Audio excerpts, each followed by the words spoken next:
স্বাগতম সবাইকে। আজকে আমরা কথা বলবো ইন্টিগ্রেটেড মার্কেটিং কমিউনিকেশন নিয়ে। কিছুদিন আগে হয়ে যাওয়া দারাজের 11-11 ক্যাম্পেইন নিশ্চয় আপনার নজরে এসেছে। এই উদাহরণটা দিয়ে শুরু করা যাক। তাদের ক্যাম্পেইনের জন্য তারা সোশ্যাল মিডিয়া যেমন ফেসবুকে গ্রাফিক অ্যাড বা ভিডিও অ্যাড ব্যবহার করেছে। এটা তো মোটামুটি সব ব্র্যান্ডই করে। এর বাইরে ডিজিটাল মিডিয়াতে আর কি করেছে দারাজ? গ্রাফিক অ্যাড ছাড়াও তারা ইমেল মার্কেটিং ব্যবহার করে পূর্বের কাস্টমারদের সাথে বা তাদের সাইট বা অ্যাপের রেজিস্ট্রেশনকারী ইউজারদের সাথে সরাসরি কমিউনিকেট করেছে। 11-11-এ সেলস প্রমোশনের অংশ হিসেবে তারা কিছু নির্দিষ্ট প্রোডাক্টের উপরে ছাড় দিয়েছে। পাবলিসিটি বা পাবলিক রিলেশনের জন্য তারা ফেসবুকে লাইভ টক শো করেছে। সাকিব আল হাসানকেও নিয়ে আসা হয়েছিল এই ফেসবুক লাইভে। আবার ইনস্টাগ্রাম ইউজারদের অ্যাট্রাক্ট করার জন্য তারা বিভিন্ন ইনস্টাগ্রাম ইনফ্লুয়েন্সার দিয়েও প্রমোশন করিয়েছে। সব প্ল্যাটফর্মে কিন্তু তারা একটা ক্যাম্পেইনকে এক সুতায় গেঁথেছে। ইউনিফর্ম মেসেজ দিয়ে গিয়েছে সবগুলো প্ল্যাটফর্মে একটা নির্দিষ্ট সময় জুড়ে, অর্থাৎ সবগুলো প্ল্যাটফর্মে একসাথে ইন্টিগ্রেট করে ক্যাম্পেইন চালিয়েছে দারাজ।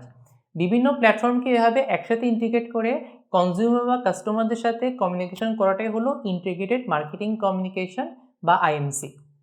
ট্র্যাডিশনাল মার্কেটিংয়েও এই ইন্টিগ্রেটেড মার্কেটিং ক্যাম্পেইন অনেক দিন ধরেই ছিল। TV, radio, paper, billboard, magazine, leaflet, poster এসব জায়গায় একসাথে এরকম ইন্টিগ্রেটেড ক্যাম্পেইন চলতো। এখন ডিজিটাল মার্কেটিং ক্যাম্পেইনেও একই সাথে একাধিক মিডিয়া ব্যবহার করা হচ্ছে। দার্জের এক্সাম্পল যেমন একটু আগে দিলাম। আবার ট্র্যাডিশনাল বা ডিজিটাল, অফলাইন এবং অনলাইন মিলিয়েও এখন ইন্টিগ্রেটেড ক্যাম্পেইন চলে। তাহলে আইএমসি বা ইন্টিগ্রেটেড মার্কেটিং কমিউনিকেশন কাকে বলে? সহজ ভাষায় আইএমসি মানে হচ্ছে কাস্টমার কিংবা অডিয়েন্সকে একাধিক কমিউনিকেশন চ্যানেলে একই রকম মেসেজ দেওয়া একটা বা একই রকম এক্সপিরিয়েন্স দেওয়া। আপনি যখন একাধিক প্রমোশনাল টুলস ব্যবহার করছেন তখন খেয়াল রাখতে হবে যাতে প্রতিটা টুলস এবং কমিউনিকেশন একটা আরেকটার সাথে লিঙ্ক আপ থাকে। আইএমসির মূল উদ্দেশ্য হচ্ছে এই লিঙ্কটা মেনটেন করা, যাতে করে কাস্টমার কনফিউশনে না পড়ে। প্রায় সময় বাংলাদেশি ব্র্যান্ডের অ্যাক্রস দ্য চ্যানেলে এই কোহেরেন্ট ভয়েসটা ঠিকমতো থাকে না। এটা হয় mainly due to poor integrated planning process. একটা উদাহরণ দিই। পরিচিত এক home health care service provider আছে, তারা বছর জুড়ে 50% ডিসকাউন্ট ক্যাম্পেইন করে। সেটা আসলে সমস্যা না। একবার 26শে মার্চ উপলক্ষে তারা 26% ডিসকাউন্ট দিল তাদের সার্ভিসের উপর, এবং এটা নিয়ে ফেসবুকে একটা পোস্ট দিল। কিন্তু ওয়েবসাইটে কোনো জায়গায় এই ক্যাম্পেইনে কোনো মেনশন নেই। আগে ইউজারদের ইমেইল করে বা অন্য কোনোভাবে জানানো হয়নি। সবাই তো আর ফেসবুকে পোস্টটা দেখবে না। এমনকি কাস্টমার কেয়ারও ঠিকমতো জানা নেয় ক্যাম্পেইন নিয়ে। যারা বাসায় বাসায় স্যাম্পল নিতে যায় তারাও জানা নেয় ক্যাম্পেইন নিয়ে। আরও কনফিউশনের ব্যাপার, আগের যে 50% ডিসকাউন্ট চলছিল তার সাথে এই 26% ডিসকাউন্ট ক্যাম্পেইন কীভাবে কাজ করবে সেটা নিয়েও কোনো ক্লিয়ার কমিউনিকেশন ছিল না। এটা কি পুরো প্রাইসের উপর 26% ডিসকাউন্ট, নাকি 50% রেগুলার ডিসকাউন্টের পর যে প্রাইস আছে তার উপর 26%, সেটা নিয়ে কোথাও কিছু বলা নেই ক্যাম্পেইনে। এরকম অফার দিলে সেটা কিন্তু হিতে বিপরীত হওয়ারই চান্স বেশি। বরং ইন্টিগ্রেটেড মার্কেটিং ক্যাম্পেইনের প্রপার টুলস এবং প্রসেস ব্যবহার করে এসব ক্যাম্পেইন করা উচিত। আইএমসি বা ইন্টিগ্রেটেড মার্কেটিং কমিউনিকেশনে কিছু টুলস রয়েছে যা ব্যবহার করে সাধারণত কাস্টমারের সাথে কমিউনিকেট করা হয়ে থাকে। একটা সাকসেসফুল আইএমসি ক্যাম্পেইনের জন্য প্রথমে আপনাকে এই টুলসগুলো কী এবং কীভাবে ব্যবহার করতে হয় সেসব জানতে হবে। প্রথম টুল হলো অ্যাডভার্টাইজিং।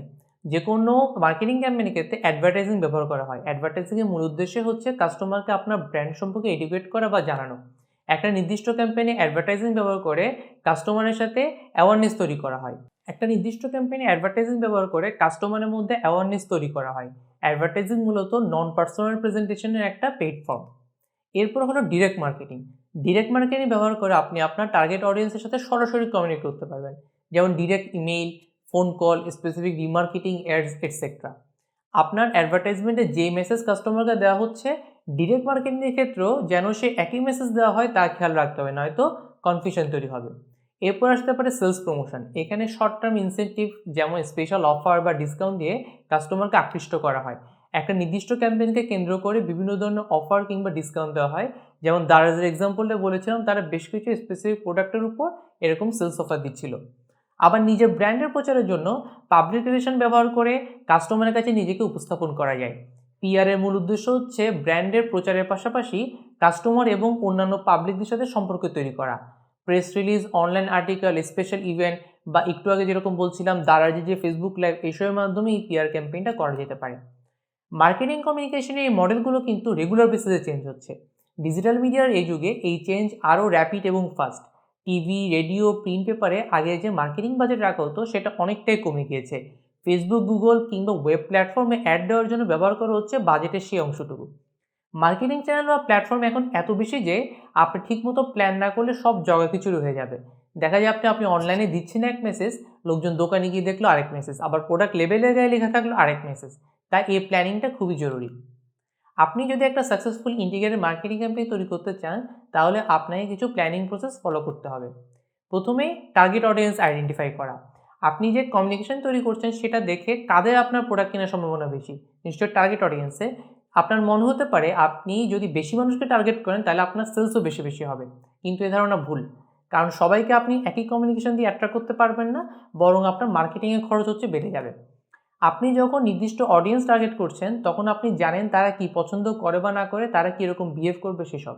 এতে করে সুবিধা হচ্ছে আপনার কমিউনিকেশন প্ল্যানটা এই নির্দিষ্ট মানুষদের টার্গেট করে আপনি বানাতে পারছেন। অর্থাৎ মার্কেটিং কমিউনিকেশন শুরু হচ্ছে একটা ক্লিয়ার টার্গেট অডিয়েন্সকে মাথায় রেখে। এই টার্গেট অডিয়েন্স হতে পারে আপনার কারেন্ট ইউজার বা সামনে কোনো পটেনশিয়াল বায়ার। এরপর আপনাকে মার্কেটিং কমিউনিকেশনের অবজেক্টিভ ডিটারমাইন করতে হবে। টার্গেট অডিয়েন্স সেট হওয়ার পর এই ক্যাম্পেইনের স্পেসিফিক অবজেক্টিভ বা কেপিআই নিয়ে ভাবতে হবে। এই ক্যাম্পেইন থেকে আসলে আপনি কি অ্যাচিভ করতে যাচ্ছেন? ডিরেক্ট সেলস চাচ্ছেন এই ক্যাম্পেইন থেকে, নাকি আপনার ব্র্যান্ড নিয়ে অ্যাওয়ারনেস ডেভেলপ করতে চাচ্ছেন, নাকি আপনার ব্র্যান্ডকে কনসিডার করার জন্য কাস্টমারের মনে আরেকটু গভীরে জায়গা করে নিতে যাচ্ছেন? এই কমিউনিকেশন অবজেক্টিভ নিয়ে শিওর হওয়ার পর আপনাকে আপনার ক্যাম্পেইনের মেসেজ বা কমিউনিকেশনটা ডিজাইন করতে হবে। এক্স্যাক্টলি কোন মেসেজটা অডিয়েন্সকে দিতে যাচ্ছেন এবং সেই মেসেজটা যেন অ্যাক্রস অল দ্য প্ল্যাটফর্ম একই রকম হয়। এরপর আপনাকে একটা মিডিয়া চুজ করতে হবে। টার্গেট অডিয়েন্স এবং কমিউনিকেশন অবজেক্টিভ ঠিক করার পর ভাবতে হবে কোন কোন মিডিয়াতে বা প্ল্যাটফর্মে আপনার এই ক্যাম্পেইনটা আপনি চালাতে চান।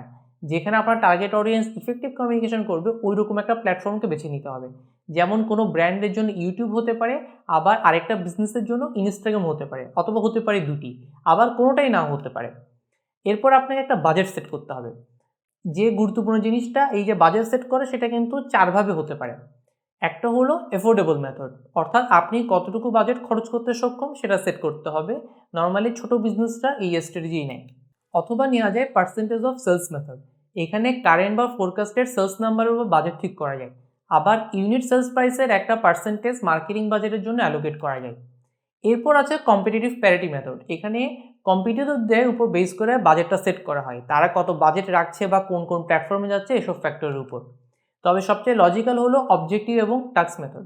এক্স্যাক্টলি আপনি কি অবজেক্টিভ অ্যাচিভ করতে যাচ্ছেন তার উপর বেস করে এই বাজেটটা ঠিক করা হয়। যেমন আপনি চাচ্ছেন কোনো একটা প্রোডাক্ট বা সার্ভিস লঞ্চ করার 6 মাসের মধ্যে আপনার 40% টার্গেট অডিয়েন্সের মাইন্ডে ব্র্যান্ড অ্যাওয়ারনেসটা ক্রিয়েট করতে। সো এই টার্গেট অ্যাচিভ করার জন্য কোন কোন প্ল্যাটফর্মে যেতে হবে, কী মেসেজ দিতে হবে এবং এসবের জন্য কত খরচ পড়বে সব হিসেব করে আপনি বাজেটটা করতে পারেন। এরপর আপনি ক্যাম্পেইনটা রান করবেন, তারপর সেটাকে ইভ্যালুয়েট করবেন এবং মেজার করবেন। কতখানি টার্গেট অ্যাচিভ হলো, কই ভুল হয়েছিল, পরের বা কী স্টেপ নিলে ভুলগুলো হবে না সেসব ইভ্যালুয়েট করতে হবে আপনাকে। সো এগুলোই ছিল ইন্টিগ্রেটেড মার্কেটিং ক্যাম্পেইনের প্রসেস। আমাদের দুটো এক্সাম্পল দিয়ে শেষ করি। সম্প্রতি আমরা একটা ইবুক বের করেছি প্যাভিলিয়ন থেকে। এই ইবুকের প্রচারণার জন্য আমরা কী করলাম? ফেসবুকে আমরা প্রি অর্ডার নিয়েছি বই পাবলিশ হওয়ার আগে, বই পাবলিশ হওয়ার পরেও জানিয়েছি। ওয়েবসাইটে ঢুকলে পপ আপ ব্যানার দিয়েছি, সাইড ব্যানার আছে। আবার ইউটিউবে পডকাস্ট করেছি রিলেভেন্ট টপিক নিয়ে, যেন বইয়ের ব্যাপারটা উঠে আসে সেখানে। এরপর ইমেল ক্যাম্পেইন করেছি আমাদের রেজিস্টার্ড ইউজার বা সাবস্ক্রাইবারদের নিয়ে। এরপর ফেসবুকে পেড ক্যাম্পেইন চালানো হয়েছিল, গুগলেও ডিসপ্লে ব্যানার অ্যাড ক্যাম্পেইন করা হয়েছে। তো ছোটো স্কেলে হলেও এটা কিন্তু একটা ইন্টিগ্রেটেড মার্কেটিং ক্যাম্পেইনের এক্সাম্পল। আবার গ্রামীণফোন প্যাভিলিয়নের সাথে 2018 বিশ্বকাপে ক্যাম্পেইন চালিয়েছিল জিতবে আমার টিম নামে। জিপির এই ক্যাম্পেইনের জন্য একটা ল্যান্ডিং পেজ করা হয়েছিল প্যাভিলিয়নে। সব রকম কমিউনিকেশন রিডিরেক্ট করা হয়েছিল এই ল্যান্ডিং পেজে। এরপর একটা মিউজিক ভিডিও বানানো হয়েছিল ইউটিউবের জন্য। তারপর ব্রাজিল ফ্যান তামিম আর আর্জেন্টিন ফ্যান মাশরাফিকে নিয়ে একটা ভার্চুয়াল তর্ক অ্যারেঞ্জ করা হয়েছিল জিতবে কার টিম এই নিয়ে, কে কত বড় ফ্যান এটা নিয়ে একটা ফটো সাবমিশন ক্যাম্পেইন করা হয়েছিল ইনস্টাগ্রামে। প্রোফাইল পিকচার ফ্রেম বানানো হয়েছিল ফেসবুকের জন্য। ফ্যানদের জন্য কুইজ ক্যাম্পেইন করা হয়েছিল ওয়েবসাইটে। রেগুলার বেসিসে ফেসবুক পেজ থেকে আর্টিকেল শেয়ার হতো জিতবে আমার টিম এই হ্যাশট্যাগ দিয়ে। ইমোর মতো প্ল্যাটফর্মেও ক্যাম্পেইন করা হয়েছিল। Google banner add, YouTube add এগুলো কিন্তু সব জায়গাতেই চলছিল। Grameenphone recently online harassment, privacy, netiquette এসব নিয়ে যে ক্যাম্পেইন করছে সেখানেও দেখবেন এরকম মাল্টিপল প্ল্যাটফর্মে ইন্টিগ্রেট করা হয়েছে পুরো ক্যাম্পেইনটা। সো এভাবেই প্রপার প্ল্যানিং করে এবং প্রপার টুলস ইউজ করে মাল্টিপল প্ল্যাটফর্মে একই কোহেরেন্ট এবং রিলেভেন্ট মেসেজ দিয়ে ক্যাম্পেইনকে লিঙ্ক আপ করতে হবে, তবে আপনার মার্কেটিং ক্যাম্পেইনটি ইন্টিগ্রেট হবে। Happy learning.